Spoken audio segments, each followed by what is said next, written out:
One of the important elements related to this is the fact that a person's worldview begins developing at 15 to 18 months of age and is pretty much fully formed by the age of 13.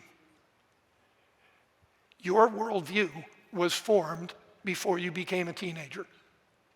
It had to be because all the decisions that you were making, you had to come to a conclusion on all the different things you were facing.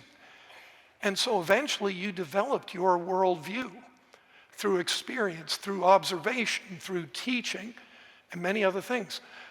But by the age of 13, a person's worldview is complete. Does it change after that? Not much.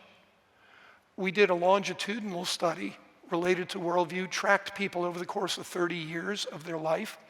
What we discovered is that most people die with essentially the same worldview they had at the age of 13. It doesn't change very much. This is one of the reasons why when I go to churches, I ask them to consider their ministry model. You know, there's this saying that insanity is doing the same things over and over again and expecting different results. It's kind of what we're doing in the church, in the sense that what we do is we take almost all of our resources and we pour it into us, adults, thinking that it's going to make a difference. Well, if who you become and how you live and whether or not you become a disciple of Jesus Christ is determined before the age of 13 in more than 90% of cases, then wouldn't it make sense to invest most of our time and energy and money and every other resource we have into reaching children?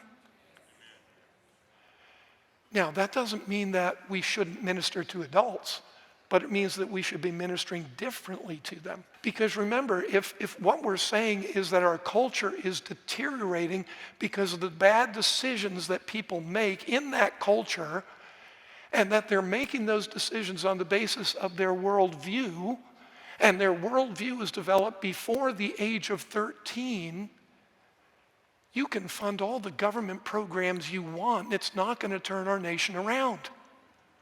What you need to be funding is the spiritual development of children between birth and their 13th birthday.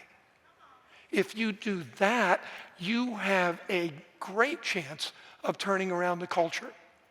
If you continue doing what we're doing now, which is investing in ourselves and thinking if we drag the kids along to church with us and throw them in a program, it's all going to work out great, we will lose this country.